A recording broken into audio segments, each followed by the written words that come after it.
come whisper, as the lay sister said during the prayer, give us all these ideas, right? Make us distracted. So at the end of the day, when we finish our prayer, I have no clue how many rak'ah did I pray, what surah did I recite in this first rak'ah or second rak'ah, or did I even recite Fatiha, or did I make ruku or not? So all these things, they can come during the prayer. It can even give me bad thoughts or good thoughts, right? As long as these thoughts will distract me or take away my reward. Does this make sense? What do you mean take away your good words? Yes, if I'm praying to Allah subhanahu wa ta'ala, right? When I pray, what does prayer mean? Prayer doesn't mean that I stand in front of Allah subhanahu wa ta'ala, I say Allahu Akbar, and start reciting the Al-Fatiha and the Surah and make a ruku and sujood. When I'm praying, I have to be aware that I'm praying to get the reward of Allah subhanahu wa ta'ala. I have to pray with the intention that I'm only doing this to please Allah subhanahu wa ta'ala.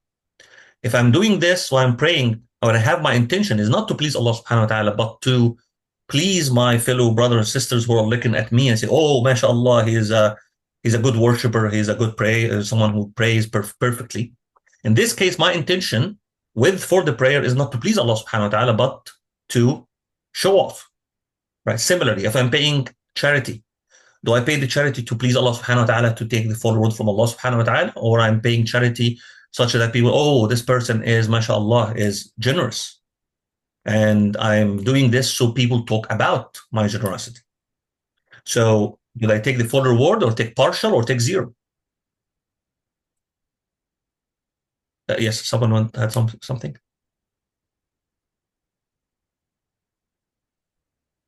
Assalamu alaikum. Some sister or brother had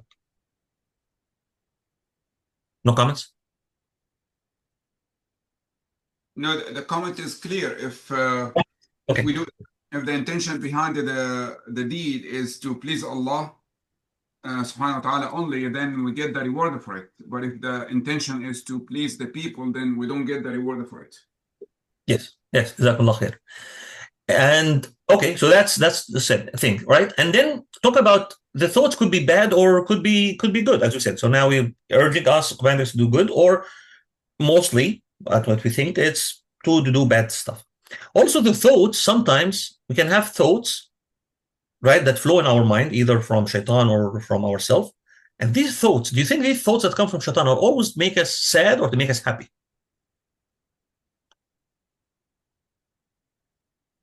Always sad.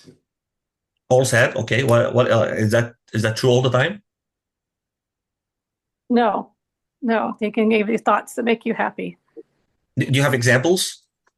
I like in Salah usually. I mean, the thoughts come up suddenly out of nowhere.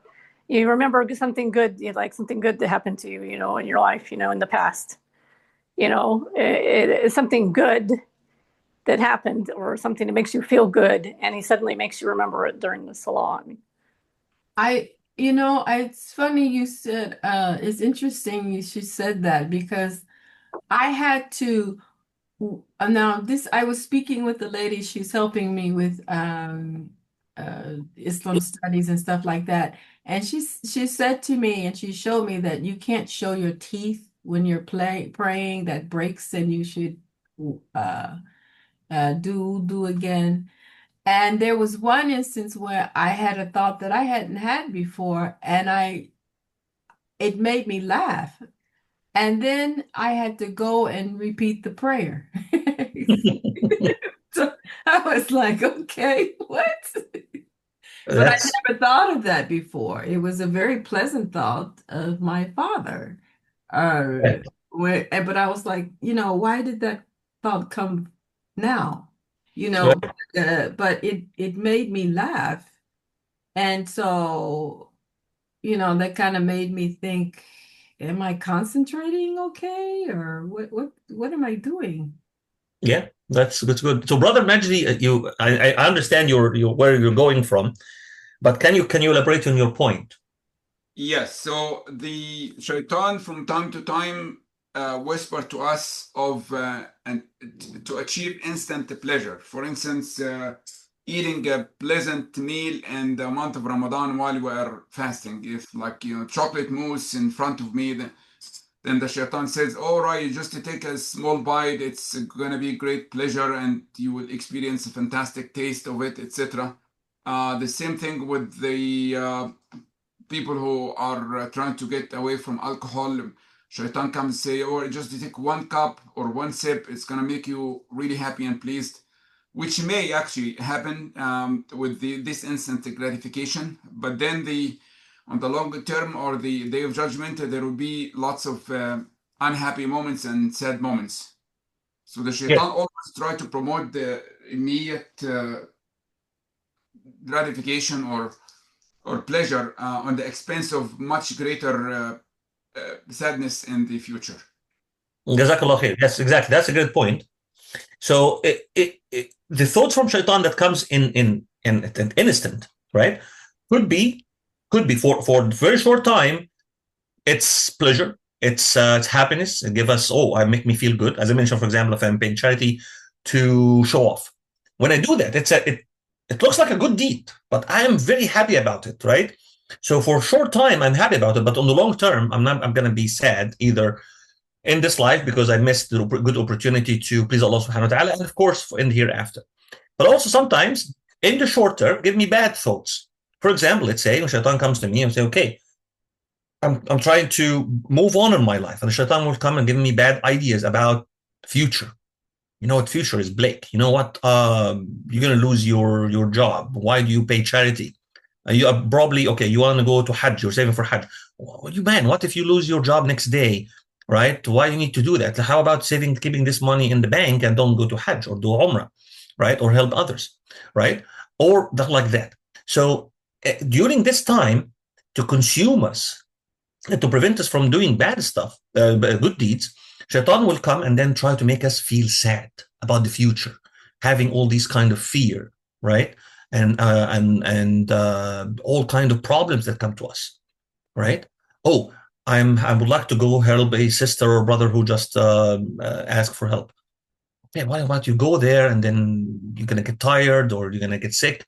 Or what if you help that brother or sister and then they are disgrateful? Sorry, they're ungrateful and they don't thank you or don't come and help you back. So all these bad thoughts sometimes to make us sad, to stop us from doing good deeds. So shaitan will come, try, as I mentioned, try different ways, and the different ways could be through bad thoughts or good thoughts. Okay, I hope the idea point here is clear. Let's take another example to hammer on it. What you see here is the sister. She's sitting in a park. The sister name, I called her Miss Honest Hijab. And there are some ladies in the back, right? And for a moment, she is sitting with them, and then she took a side, and then she was thinking, and then she was talking to herself. Shaitan tricked me to misjudge and distrust my best friends. I was about to insult them and in a bad way or something, but they are good girls. I will ask Allah subhanahu wa ta'ala to forgive me, and will ask Allah subhanahu wa ta'ala to bless them. So what do you see here? What do you think happened? Or can you explain this scenario? Or what do you see from there? Brothers, sisters, please unmute yourself and give me your thought. What does this resonate to you? Does it happen something like this? Doesn't have to be exactly the same scenario, but what do you think is happening here? I think she does some reflection. That's good. I like it because it tells me, even though it tells me that she has God on her mind, Allah on her mind a lot. So for her to stop and pause, I mean, even though it was an attack, to me it says that her mindset looks towards that. So I think that's very good, actually. Yes, exactly. Perfect.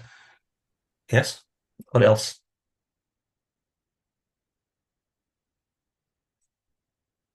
I think the sister nailed it. I mean, it's like she's about to commit a sin, commit a you can call it a sin, is either minor or major, depends on what kind of insult she's about to or she had in mind to address her friends. but she stopped, and then she repented to Allah subhanahu wa ta'ala from the bad thoughts, or asked Allah subhanahu wa ta'ala to help her from these bad thoughts. And then on top of that, she was also asking Allah subhanahu wa ta'ala to bless them. So as maybe a way to try to wipe out the sin that she's about to commit. But as the sister said, having a reflection about an action or a deed before doing it, and try to think, okay, was this a good or bad? And then if it's bad, okay, I will not do it, and seek Allah subhanahu wa ta'ala help not to do it. Any other comment? Well, I mean, what if she may, I have a question, like right here, she's asking, and it seems as though this woman is very forgiving, but, when something like that happens, I mean, sometimes you ask for forgiveness, or you ask Allah to bless your enemies, but sometimes you don't feel it, but you feel like you have to say, maybe it'll put you in because Allah tells you to do so you do it, but you hope to meet, I don't know how to explain this, like you hope to meet that, or feel that. And sometimes you don't, probably nobody else feels that way, but sometimes you say it, you want to feel that, and you ask God to help you to feel that, but you do it to ask, because Allah wants you to pray for your enemies.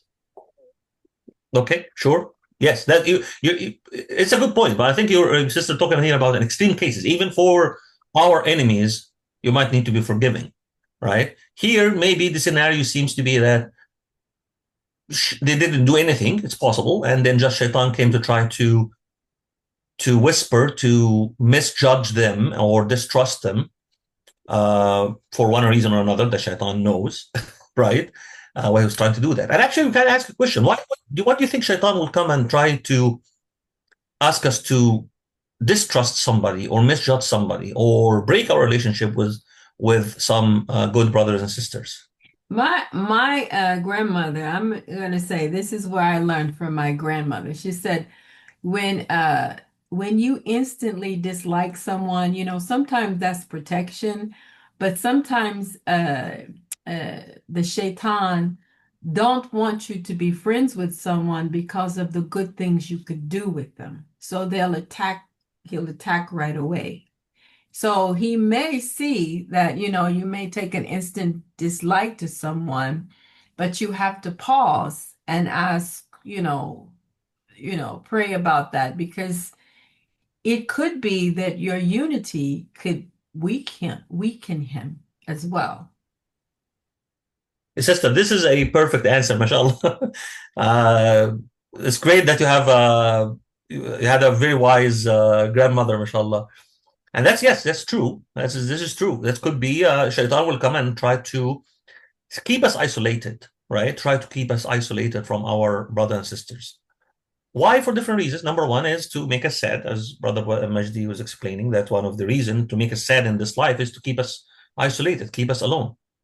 And the other reason is, when we are alone, we are vulnerable, we are weak. And shaitan can work on us very easily, because friendship, especially if it's a righteous friendship, righteous brotherhood or sisterhood, is a protection, is a support system that keep us close to Allah subhanahu wa ta'ala and away from shaitan and from bad deeds. But shaitan doesn't want us to do that. And that's why there is hadith that Prophet Muhammad just explained how shaitan works with us, is that shaitan tried to first isolate us from our friendship or from our community, similar to the wolf that isolates a small sheep from the herd, right? Because that lone sheep is very easy and very weak for shaitan, or in this case for wolf, in this case shaitan, to take. So can Allah do the same?